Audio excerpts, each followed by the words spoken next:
focus on two moments in time that made a world of difference. In 1990, in one room was sitting David Souter. In another room was sitting Edith Jones, the rock-ribbed conservative jurist on the Fifth Circuit Court of Appeals. George Herbert Walker Bush picked David Souter.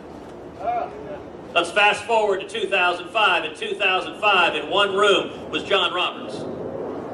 And in another room was my former boss, Mike Ludig, the rock-ribbed conservative jurist on the Fourth Circuit Court of Appeals, and George W. Bush picked John Roberts.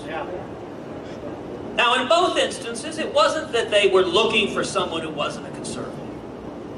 It's that it was easier. Neither Souter or Roberts had said much of anything. They didn't have a paper trail. They wouldn't have a fight. Whereas if you actually nominate a conservative, then you got to spend some political capital. Then you got to fight. Let me tell you the difference of that.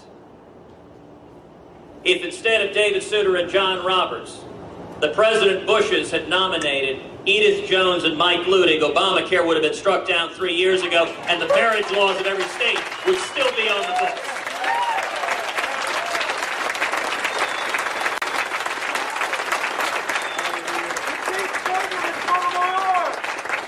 Listen, every presidential candidate is going to tell you they're going to appoint strict constructionists. Those are the talking points their campaigns give them. They'll then say a second sentence, they'll follow the law, not legislate from the bench. The difference is when I say that, I mean it.